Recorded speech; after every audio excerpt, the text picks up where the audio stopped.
Chegou sexta-feira? Então chegou o dia de fazer a análise das principais notícias da política do país aqui com Café com Verdade. Com quem? Comigo e com o meu companheiro, Titi Lima. Mais uma vez, estamos aqui. Ô, Bianca, tudo bem, pessoal? Sextou e tem Café com Verdade. Tem muito assunto pra gente tratar, porque a cada semana a política cearense, de Fortaleza e do Brasil não para. A gente não morre de tédio, né, Bianca? Hoje vamos receber para destrinchar esses principais assuntos aqui o cientista político, o professor Clésio Arruda, gentilmente nos atendendo. Professor, é um prazer conversar com o senhor. Tudo bem? Tudo bem, o prazer é meu estar aqui com vocês, Bianca, Tiago, né? A discussão que eu acho que está no momento correto, né? Porque a gente está em transição, chegar aí a metade de governo do governo estadual, né?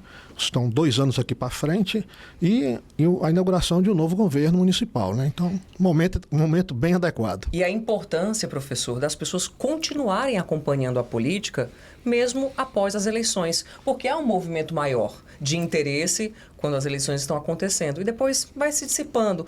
E não deve ser assim. A cobrança deve continuar e o acompanhamento também por isso. Verdade, né? Porque a gente tem, em média, 30% dos eleitores tem um acompanhamento mais próximo, né? Isso é o que as pesquisas 30% só é muito, né? Pouco. Os demais só se aproximam quando a eleição vai se avizinhando, né? E quando a gente chega naquele período em que a propaganda eleitoral é obrigatória, ela começa, aí é que a gente tem essa massa de eleitores próximos. Mas, lamentavelmente, poucos acompanham o dia a dia da política, né? Tem um pico ali na eleição, né, professor? E a paixão é muito forte. Acho que a paixão é quero ganhar ou perder, né? Depois que ganha ou perde, acho que o pessoal perde, né? Como futebol. É igual futebol, é verdade. Aí aqueles torcedores de última hora vão chegando, se aproximando, né, escolhendo aí o seu preferido, né? Mas a gente precisa, eu acho que, de programas como esse para trazer a política para perto, né? Para perto do cidadão, para ele perceber, inclusive, que a vida dele cotidiana se resolve na política, no cotidiano da política, né? E cobrar. Isso. Pois bem, a gente tem mudanças no governo do estado e já nomeações na prefeitura de Fortaleza. Vamos começar pela capital. O prefeito Evandro Leitão já anunciou 2 nomes. O primeiro é o prefeito de Chorozinho, Júnior Castro, que vai assumir a Secretaria de Governo, que é mais ou menos uma casa civil, né? Um equivalente da casa civil no governo. Professor, o prefeito eleito já está... O senhor acha que está no tempo? Ele demorou um pouco para anunciar nomes? O governo começa dia 1º, né? Só tem esses 2. O da Secretaria de Saúde, que é uma já foi secretária no governo Roberto Cláudio, de Saúde também, a gente vai já falar sobre ela, mas são apenas 2 nomes, né? O que está acontecendo? É natural já estamos em dezembro e os nomes são poucos ainda? Vamos esperar que até aí, véspera de Natal, a gente já esteja, se não com toda a equipe montada, uma boa parte dela. O que é da tradição é que quem participa, né, da transição, aquela equipe montada, ela ocupa alguns cargos, né, a maioria fica, né? Então isso é normalmente o que a gente aguarda como a nomeação. Agora, né, nós estamos num momento de política diferente, né? Uma dinâmica agora mais acelerada. Acho que esses tempos de internet, de comunicação virtual, né? Então a montagem hoje também sinaliza muito já para a próxima eleição, né? Antes a gente aguardava aí o primeiro ano e só falava quando já estava aí um ano próximo da eleição. Agora não, agora se termina um pleito e já se está discutindo outro, né? Então essa eleição e a montagem da equipe já sinaliza para uma articulação nos municípios, né? Não é só Fortaleza, mas uma articulação maior com partidos, né? Para já formar alianças futuras para o governo do estado. Nós teremos 2 vagas de senador na próxima eleição, né? É algo, né? Assim, vai ser muito cobiçado, então toda essa montagem aí, ela visa também isso, né? E uma outra questão, né? Nós estamos diante de uma prefeitura que entra, né, com uma disputa muito acirrada e tem que fazer bem feito, né? Então a equipe, né, sinaliza inclusive para o desempenho. Uma outra questão que aí a gente pode abrir também discussão, nós temos um alinhamento, né? A prefeitura que entra é do mesmo partido, do governo do estado e do Poder Executivo Federal. Então é uma responsabilidade muito grande, porque o que acontece aqui na prefeitura vai refletir inclusive para a sucessão, né, da presidência, que é nos próximos 2 anos. E sem nenhuma divergência, né? Porque se a gente lembrar, em 2004, a Luiziane era do PT, mas teve uma disputa inicial que ela nem era candidata, né? Não teve nenhum apoio do presidente Lula na época, também agora Lula. Então, a linha, não apenas o partido, mas a linha dentro do partido é a mesma, né? Isso traz uma responsabilidade maior, né? Porque essa desculpa, inclusive, de dizer, não, eu não tive apoio, está descartada, né? Descartada. A gente que espera aí é que, inclusive, recursos tenham mais facilidade. A gente não vai ter um prefeito que vai ter dificuldade de bater na porta do gabinete de um ministro, conseguir uma audiência, né? Apresentar projetos. Então, o desempenho dele vai depender muito dele com a sua equipe, né? Elaborar projetos, trazer coisas novas para a cidade de Fortaleza, né? E se ele fizer isso bem feito, se projeta, inclusive nacionalmente, porque a gente tem hoje, né? Olhando aí para a sigla que está no poder federal, né? Para o PT, a Fortaleza se constituiu naquela...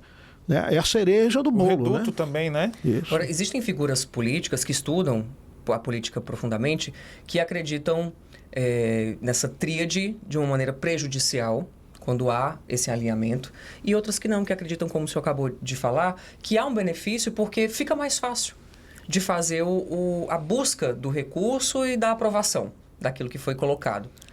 Eu queria que o senhor destrinchasse um pouco mais. É melhor ou pior? Olha, é bom a disputa eleitoral, né? A oposição, ela é sempre... contribui para a melhora, né? Porque se você tem aí um grupo que chega no poder e não há uma crítica, agora uma crítica fundamentada, uma crítica bem feita, né? Lamentavelmente a gente tem tido oposições que é muito mais de TikTok, né? E alguns momentos assim de ápice na mídia do que mesmo uma crítica dizer, olha, isso está mal feito, podia ser feito assim, né? Quando você tem, por exemplo, disputas de prefeituras na mão de prefeituras de grande porte, né? E Fortaleza hoje é isso, né? E você tem também um outro partido que almeja a presidência, almeja mais espaço no poder nacional, de uma outra legenda em uma outra prefeitura que pode rivalizar, né? Ou seja, aqui nesse município nós conseguimos isso, nós fizemos isso, nós progredimos, reduzimos pobreza, aumentamos emprego, né? Tem um fluxo de turismo maior, se for o caso, cidade do Nordeste. Então, quando a gente tem essa disputa, é ótimo, né? Assim, porque você cria aquela necessidade de fazer melhor, para dizer assim, eu entreguei e mostro que eu fiz bem feito, né? Muitos falam que a Ponte dos Ingleses saiu, depois de tantos anos ali, para a reforma, após o racha entre governo do Estado e prefeitura, entre Eumano e Sarto. Eles mediram esforços e ali o Sarto foi lá e fez, acho que para mostrar realmente serviço. Se você tem esse arco de aliança ele muito forte, ele pode ser prejudicial nessa linha, né? Agora, mesmo que a gente tenha, né, esse alinhamento nos três poderes, mas se a oposição ela se articular, né, e há condições, né, bem razoáveis para que isso aconteça, né? As últimas eleições mostrou que a disputa não foi fácil, né? A vitória foi difícil. Então, há a possibilidade de uma articulação de oposição para uma disputa que faça, né, e que obrigue o governo a fazer um bom governo. Digo governança geral, né? Estou olhando aqui para o município, e o município é um governo municipal, tá? Mas nisso que a Bianca falou, a gente não tem um domínio total, né, do PT, porque pelo contrário, né? É só em Fortaleza que é a grande capital, a grande cidade que o partido tem. Então, como o senhor falou, é uma responsabilidade maior ainda de demonstrar que está governando uma cidade que pode vir a governar outras, né, professor? Acho que vai nessa linha também, né? Mas sim, né? E isso já remete também para outras necessidades de fazer política, né? Por exemplo, não dá para imaginar que o PT vai governar só. A minha impressão dele é a partir do Estado, né? Nós temos outros grupos, né? O Cid Gomes fez um bom número de prefeituras no PSB, né? Então, é uma força política que se constituiu, né, recentemente, com toda a migração que veio do PDT, com as vitórias alcançadas agora nos municípios, é uma força política que é bom se olhar para ela para ver como é que ela vai se posicionar diante, né, tanto do governo como da prefeitura, né? Conseguiu mudar o nome da indicação para a presidência da Assembleia, o Cid Gomes, né? Era o Fernando Santana, o Cid Gomes, ele não assumiu, mas fez bastidor. Claro que houve ali, né? Fez bastidor com certeza para o Romeu Aldigueri ser o indicado e ganhou sem oposição, né? Pois é, né? Então tem essas...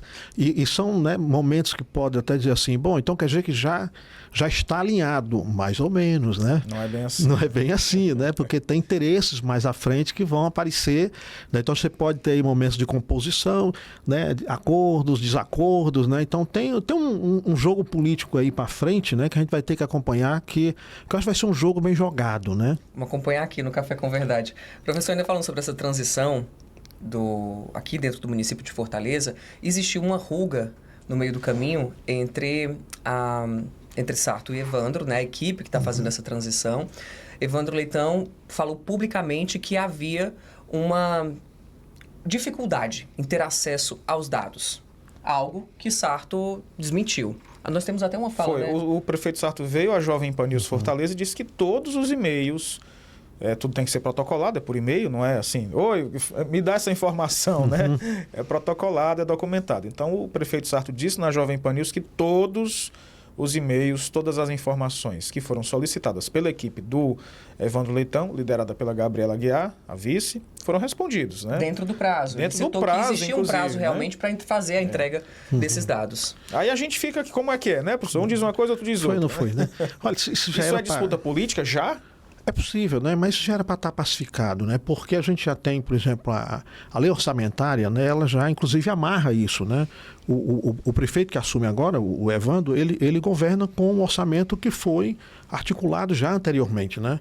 Quer dizer, da mesma forma que ele vai preparar aí um PPA, um plano plurianual de orçamento, que vai ser para 4 anos, mas 4 anos a partir de 2026. Então ele avança na gestão posterior dele, né? Então isso aí já está mais ou menos organizado. Também tem os tribunais de contas, né, que fazem acompanhamento dessas despesas e tal, que, né, tem trazido aí algumas dores de cabeça para prefeitos que antes praticam ainda, né, aquele comportamento anterior de, ao final do seu governo, ter descuidos, né?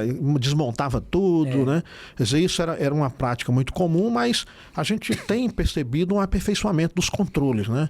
Então pode ter, é capaz de ter acontecido ali uma certa má vontade, né? Não, eu vi o e-mail, mas o e-mail chegou na sexta-feira, eu só respondi lá na terça.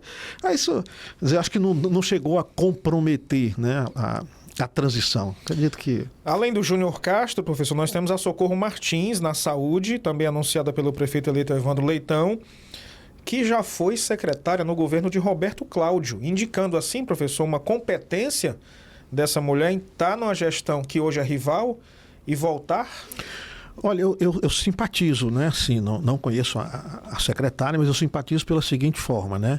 É uma técnica, né? Então tem determinadas áreas que a gente tem que preservar para uma área mais técnica. Isso não significa que a gente não possa ter alguém ali na área de saúde que também tem um perfil político, ótimo se tiver, né? Porque às vezes não vamos demonizar também o perfil político, porque o perfil político é aquele que sabe negociar, que conversa, que organiza uma equipe, né? É importante também. É importante, né? E mesmo que ele não tenha tanta competência técnica, mas ele sabe articular uma equipe, monta uma equipe e funciona.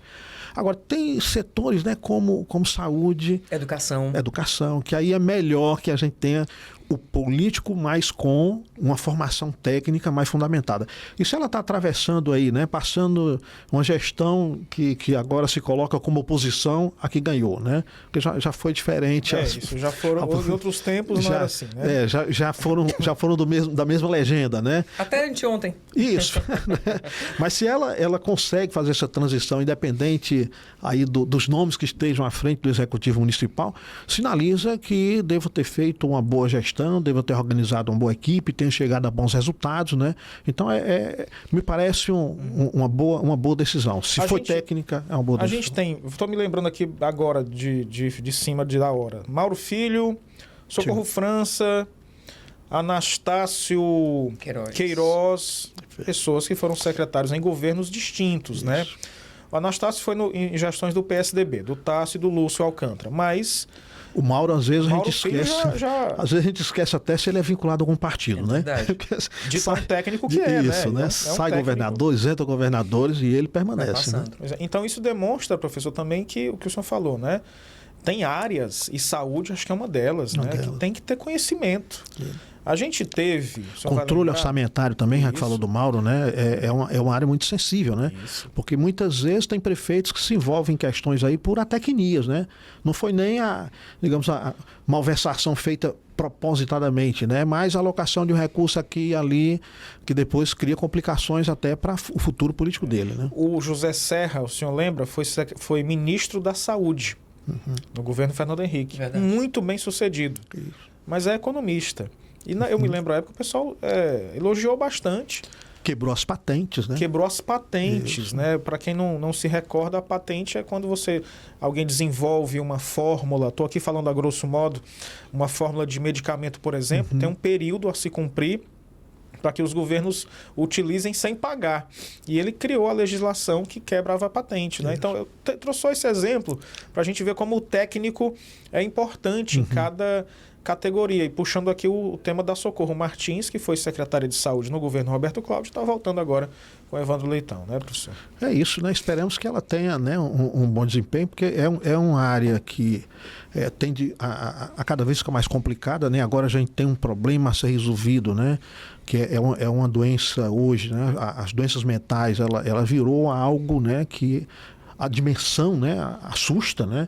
A gente tem aí uma necessidade de trazer um apoio maior, né? Porque a gente às vezes pensa, né? Bom, isso ainda tem essa mística, né? Isso é uma doença de classe média, não é, né? E esse foi um dos temas mais debatidos pelos candidatos durante as eleições. Foi muito bem trazido, né? A questão dos CAPs, as reformas, a quantidade de unidades, disponibilidade de medicamentos, eles realmente bateram na tecla durante as discussões, tanto presenciais, nos debates, quanto nos horários que eles tinham disponíveis na TV e no rádio. Tem novos desafios à saúde, né? E principalmente passa pela questão do uso de medicamentos, drogas, né? Uma série de questões aí, né, que está adoecendo, né, a nossa sociedade, que precisa aí de um olhar sempre mais atento, né? Então vamos fazer aí uma aposta mais, né, positiva, né, mais otimista, né, de que ela atenda essas demandas que foram feitas, né? Bom, se tem nome sendo anunciado na Prefeitura de Fortaleza para a próxima gestão, por Evandro Leitão, o governo do estado, o governador Eumano também já disse que vai fazer uma reforma administrativa e já começou mudando a Casa Civil. Max Quintino sai da Casa Civil e entra Chagas Vieira, que é um jornalista, é muito conhecido, o pessoal se lembra dele, trabalhou num programa policial, ficou muito famoso e assumiu a mesma cadeira no governo Camilo.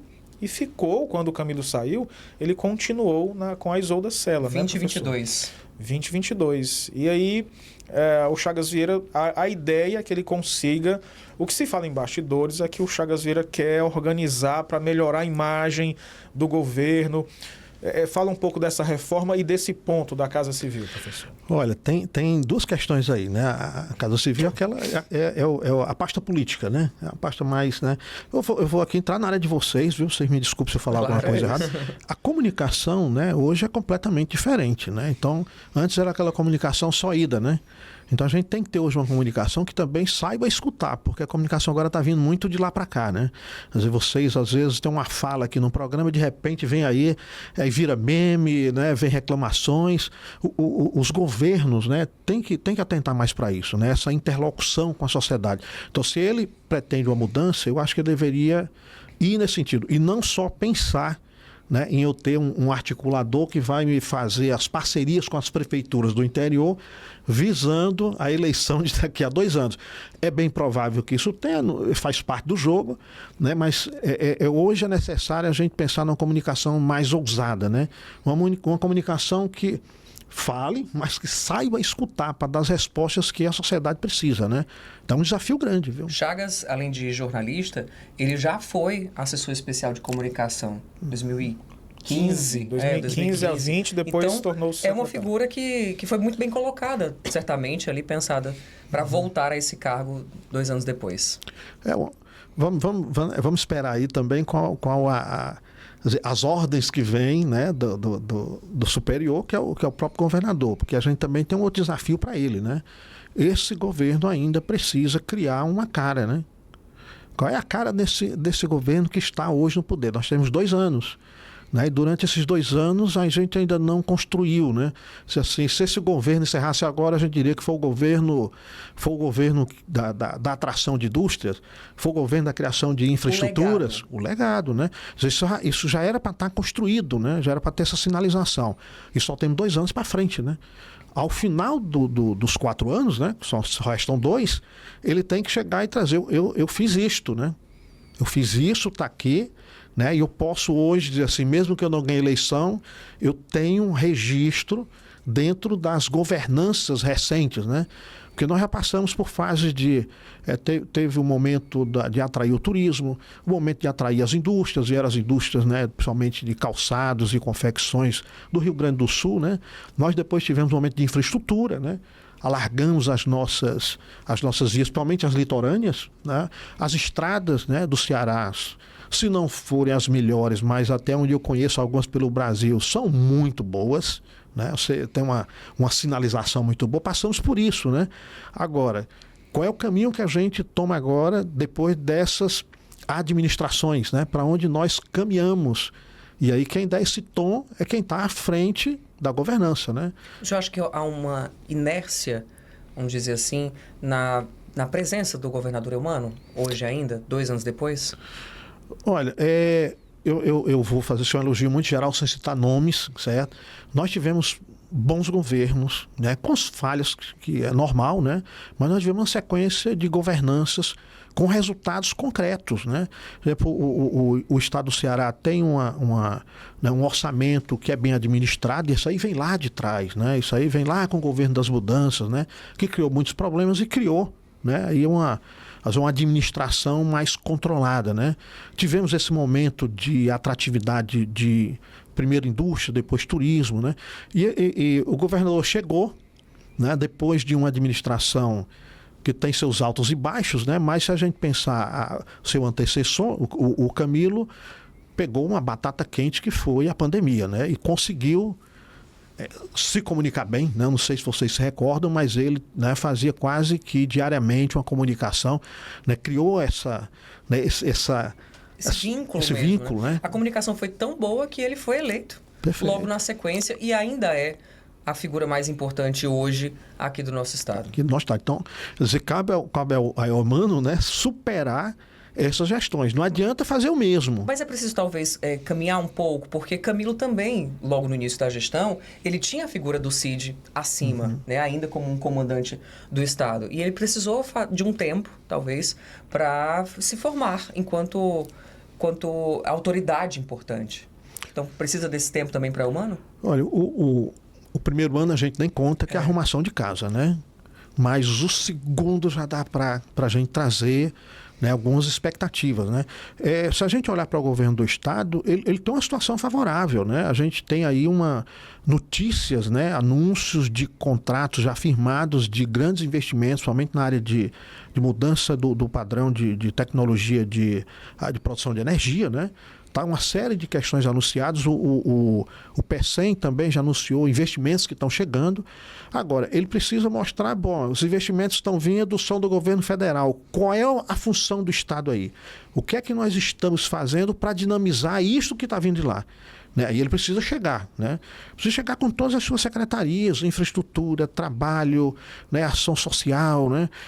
A parte que... Educação, né? Como é que nós vamos qualificar? Que tipo de mão de obra vai precisar para esses novos investimentos? Então tem coisa a ser feita aí, né? Agora precisa, quer dizer, ele chegar e anunciar: o meu governo pretende isto, certo? Bom, vou dar aqui uma ideia para ele, se ele quiser pegar. É o governo verde, né? Eu vou fazer uma indústria nova, né? Eu vou trazer aqui para o Ceará e para o Nordeste uma produção energética, agora matriz energética completamente limpa. Vou trazer investimentos. Agora, tem coragem de dizer, porque também, se não concretizar, está fora da política, né?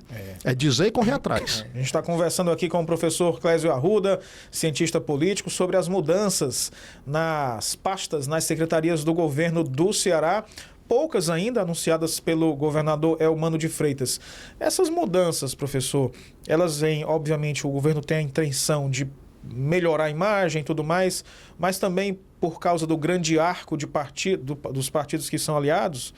Tem muito partido ali que quer participar do governo. Isso também faz parte, compõe esse cenário de mudança? Compõe e é difícil você trabalhar isso, né?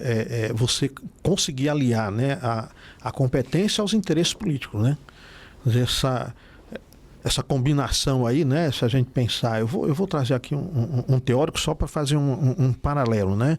A gente pensa, né, a ética da convicção e a ética da responsabilidade, né? Ou seja, você pode ser de centro-direita, de centro-esquerda, ter a sua convicção política, mas a ética da responsabilidade vai exigir que você faça para atender às demandas da sociedade, né? O que é que a sociedade está demandando, né? O que é que ela precisa? Né? Isso aparece nos momentos de eleição, né? Você se compromete, agora vamos atender, né? Aí é que precisa a competência. Então, o arco de aliança exige, né? Agora, o governador também tem que ter altivez, ou seja, né? Isso também vale para o prefeito que está assumindo, né?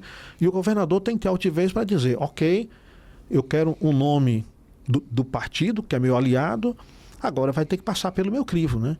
Tem que ser alguém que seja capaz de entregar algo para a sociedade ao final do meu mandato, né? Quando o governador decide fazer uma reforma administrativa como essa, para as pessoas que não entendem, não conhecem muito bem, ele precisa pedir uma autorização dos deputados. Então, essa medida, esse pedido foi aprovado pelos deputados, pela maioria, obviamente, mas não na totalidade, porque a oposição se colocou, de fato, contra, falando sobre questões orçamentárias, sobre gastos que são feitos quando uma mudança dessa ocorre. Não passou, mas eu acho que é um ponto que deve ser levado em consideração também.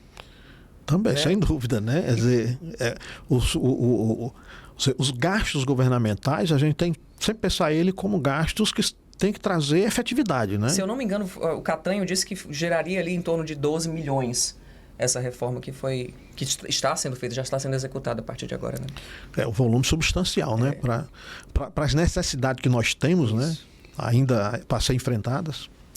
Antes do intervalo, a gente vai ouvir Estou mudando de assunto já, Bianca. Antes do intervalo, eu vou deixar aqui uma fala, uma sonora, como a gente chama, para depois do intervalo, o professor Clésio e eu e a Bianca aqui, a gente comentar esse tema, que é do ex-presidente Jair Bolsonaro, que disse que ele é o plano A, o plano B e o plano C. Vamos ouvir aqui o que disse Bolsonaro. O plano A sou eu, o plano B sou eu também, o plano C sou eu, a não ser depois da minha morte física ou política em definitivo, que eu vou pensar em possível outro nome. Tá aí, professor. Então, o ex-presidente falou o que disse essa semana e depois do intervalo a gente vai delinear esse assunto. Voltamos em instantes.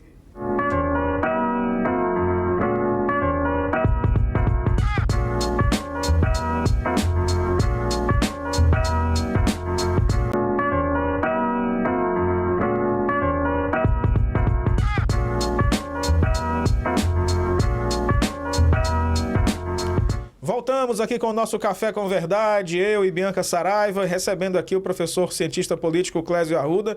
Então, professor, gerou muito burburinho, muita polêmica a fala do ex-presidente Bolsonaro, que está inelegível, ele não pode ser candidato. A minha pergunta é, ele é realmente o plano A, B e C? Isso é uma estratégia? Ele está repetindo o que fez Lula lá em 2018, quando estava preso e era inelegível também? Vamos lá, professor. O Bolsonaro vai ser candidato? Como é que é?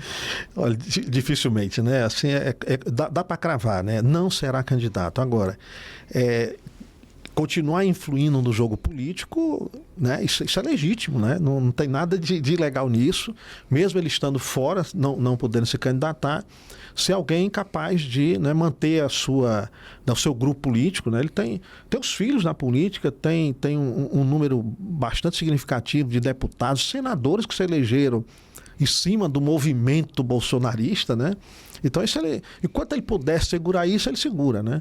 Então, assim, enquanto estratégia, eu diria, para se manter no poder, né, para decidir, para estar participando do jogo, ele faz isso de forma excepcional, né? Porque quantos não já teriam sido enterrados, né? Inelegível ou não, ele ainda é o maior nome da direita no país. Então, a presença dele forte, que seja nas redes sociais, né, se colocando assim tão forte, é importante para que a direita se mantenha firme. E não tem outro, né? Não tem. Não tem na altura dele, né? É, verdade. Já está no momento de aparecer também, né? Porque a gente já tem 2 anos de governos, né? Alguns governantes mais alinhados ao centro e à direita, né? Que já está no momento de começar a preparar também uma sua trajetória, né? Tem o governador de São Paulo, que já aparece como nome, né? De Minas Gerais, né? Que não teve lá um bom desempenho, mas ensaiou isto, né? Já está no momento da gente pensar também, né? Já sacramentando a sua inelegibilidade, né? Que surja um nome, né? Ou talvez até mais de um, né? Que se projete para que a gente tenha uma boa disputa política, né? Dentro de 2 anos, o senhor acredita que isso é possível? Que surja realmente esse nome para se colocar no mesmo patamar que Bolsonaro se esteve e está até hoje, assim, de força maior dentro de uma classe política? E quem seria, professor? Olha, o próprio Bolsonaro, apesar de seus 35 anos de deputado, ele era conhecido de poucos, né? Eu me recordo a primeira vez, já em campanha, quando ele chega aqui, vai na Praça Portugal e anda junto àqueles que estavam lá, e poucos o conheciam, né? Num prazo curtíssimo ele se transformou numa liderança nacional, né? Era algo localizado, né? Conhecido no Rio de Janeiro, tem uma eleição cativa, um número de eleitores que sempre permitia que ele se sucedesse, né? Inclusive alçando de vereador para deputado e tal, mas foi meteórico nesse sentido, né? De quando ele se lança e ele aparece. É possível um outro fenômeno? É difícil, né? Esses fenômenos políticos, assim, isso é raro, né? Agora, já está na hora de alguém ter a coragem de se lançar para se projetar, porque uma coisa é você ser um líder local, regional, né? O Tarcísio, governador de São Paulo, a gente ainda não pode colocá-lo, embora seja, né, o governador do maior estado em termos de renda, população, de PIB, mas ainda não é uma liderança nacional, certo? Então ele precisa começar a se projetar como isso. E qual é o caminho? É se candidatar, é fazer campanha, né? Então a direita tem que começar a perceber também que ela se encontra nesse momento, né, de que tem que arriscar. Quer dizer, mesmo com a possibilidade de não vencer, mas ir para um segundo turno e já ir se fortalecendo para uma eleição seguinte. Isso quer dizer que pode vir, inclusive, alguém que não está na política hoje? Essa figura pode surgir assim, como o Pablo Marçal surgiu nas eleições passadas, por exemplo? Olha, a gente tem se espantado, né, por conta dessas novas mídias que a gente tem, né? Quem sabe lidar bem com isso, né, pode se projetar, né? Então, isso não está fora, né? Não está fora do nosso raio de possibilidades, né? Mas eu imagino que talvez se aposte em alguém que já esteja na política, né? Acho que é mais seguro, né? Porque quando a gente pensa à direita, a gente também tem o capital está presente, né? Então precisa uma certa estabilidade, uma certa segurança, olhar para frente, né? Não tenho nenhuma dúvida em dizer que entre Pablo Marçal e Tarcísio, né? O viável. E aí entra o que o senhor falou, o capital, o mercado financeiro, né? Financeiro, né? Uma coisa é você disputar uma prefeitura. O governo federal é outra, professor. Mas então vamos lá para outro cenário aqui. Em não tendo Bolsonaro, que provavelmente não vai ter, e em não tendo Lula, né? Muitos falam que ele vai, outros que não vai. Idade também, saúde, enfim. Como é que fica esse cenário também para a esquerda? A esquerda também sofre desse mesmo problema? Creio eu que um pouco menos, porque tem algumas lideranças. O próprio Camilo. Haddad, o próprio Camilo Santana. Mas esses nomes têm força? Não vão ter a força de Lula e Bolsonaro, nenhum dos dois, né? Como é que fica 2026, professor? Provavelmente uma disputa muito apertada, né? Ou pulverizada? Eu acredito que né, o próprio Lula já fez alguns ensaios. Talvez a gente não tenha tentado, mas recentemente o Haddad teve uma fala nacional, certo? Foi um espaço aberto, né, para anunciar uma medida, né, e não foi o presidente que fez. Não foi o presidente quem fez, exatamente. Quem fez a fala, né? Isso é muito, isso fala muito, né? 7 minutos, professor. Não é brincadeira, em cadeia tempo, nacional, né? Então, quando eu vi aquilo, eu digo, tem alguma coisa aí, né? Pode ser o nome, né, do presidente Lula, né? Até porque, né, socorreu numa época que para ele foi muito difícil, né? Quando se colocou no lugar, numa eleição que poucos tiveram coragem, né, de submeter, porque era a derrota quase certa, né? A liderança maior aí condenada, né, e presa, e você assumir esse lugar, enfrentar uma disputa, chegar ao segundo turno, foi um bom desempenho, né? Que as pessoas não atentam para isso, né? Agora, mesmo que né, ele tenha já essa trajetória, já seja o nome conhecido, tem um problema contra ele, né? É ministro da Economia. Da economia, né? Não é brincadeira. Ou você se sai muito bem, aí seria o novo... aquele que se montaria num plano cruzado, né? Ou seja, você tem um plano que foi um sucesso, e aí você consegue se projetar a eleição fácil, né? É o que aconteceu com o meu colega sociólogo também, o Fernando Henrique Cardoso. Plano né? real. Plano real, né? Então você se descola em cima disso. Aí é uma onda que você vai surfar. Se ele conseguir fazer uma excelente economia, aí não tem para ninguém. Agora tem o desgaste também, né? O que não demonstra hoje, né? Não. O segundo viés está mais presente e com hoje. o Congresso Nacional que volta e meia se opõe. Já disseram que não vão passar os R$5.000 do imposto de renda. Né? Com Pacheco e Lira fica difícil. Fica difícil, né? E se a gente está falando que o outro lado também olha e diz assim, se esse 5.000 passa, eu já começo a viabilizar politicamente esse ministro, né? E será que é um bom negócio? Porque vocês estão colocando dois nomes que também, diz assim, mesmo que eu esteja desgastado, eu não vou apostar, mas eu vou querer estar ao lado de alguém que eu possa fazer como presidente. O Haddad é mais palatável, não à direita, mas à centro-direita, do que Lula, por exemplo, até pela figura, né? Penso eu que quem figura que você fala estética? Não, pela pessoa do Lula, né? Até quem é de direita que olha para o Lula, rejeita. Quem é de esquerda que olha para o Bolsonaro, rejeita. Mas a minha pergunta é, o Haddad, ele adentra mais à direita, ele é mais palatável? E quem seria essa figura para Você está dizendo assim que ele é quase um tucano, né? só falta uma camisa de manga comprida listrada, né? Cor azul, né? Cor azul, pronto. Aí ele já... né, não pode negar, é um uspiano, né? É bem formado, né? Tem mestrado, doutorado, né? Aliás, até pós-doutorado no Canadá em ciência política, né? Então tem uma formação muito ampla, né? Assim, fala inglês, fala francês, né? Tem tudo isso que agrada, digamos assim, a elite brasileira, né? A elite econômica, a elite intelectual, né? Então, nesse sentido, sim, né? Agora, não basta isso, né? Não basta isso, precisa de mais elementos, né? E o PT tem todas as suas dificuldades, né? É um partido muito fragmentado, é da sua própria natureza, né?